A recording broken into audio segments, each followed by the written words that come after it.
Good morning. Happy Sunday. Happy and blessed Sunday to each and every one of you. We are going to Papa Tonton.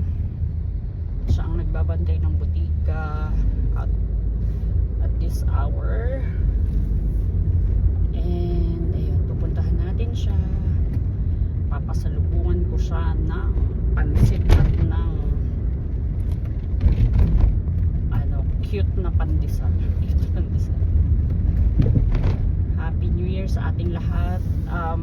Siguro ngayong 2026 I'll try to post whatever in our YouTube channel kasi sobrang sayang yung monetization ng ating YouTube channel.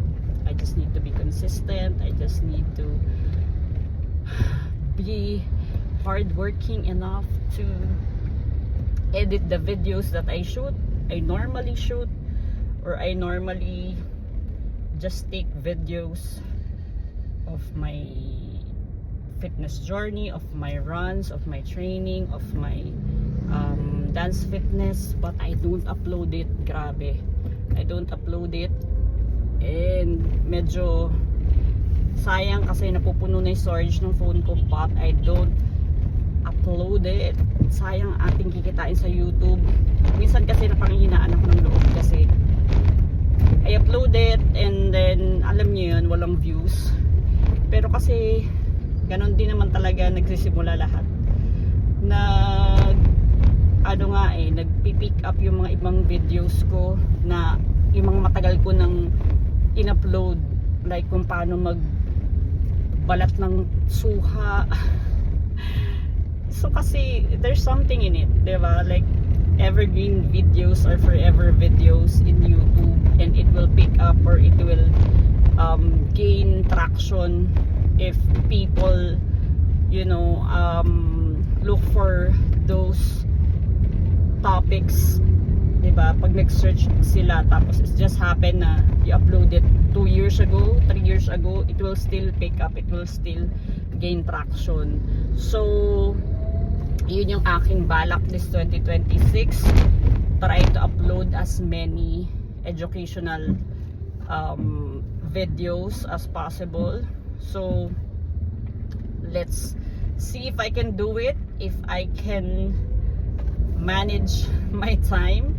I am very busy with my 8 to 5 job and my side hustles, so let's see, and good luck to us, good luck to Mare at Pare. And I also learned that that Facebook also pays for the photos that we upload. So yung page ko kasi sa Facebook hindi monetized, or hindi pwede ma-monetize yung mga videos na i-post ko dyan, kaya hindi na ako nag-post sa Facebook. So yun, I'll try to revive that Facebook page kasi sayang yung traction din doon, and kikita din tayo doon kahit paano. So this is just an update of my 2026 YouTube goals so far. We have been monetized for I think 2 years na. Sobrang sayang.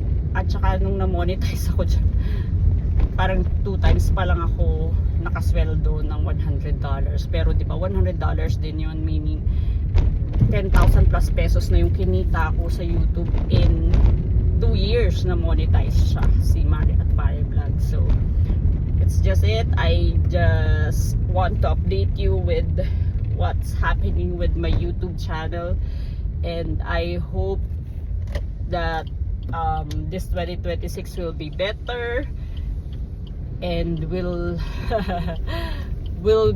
gain more views, and we will sahod again, at sana talagang makasahod tayo ng madalas-dalas sa YouTube channel natin para din makatulong din tayo sa mga yun, basta meron tayo kasing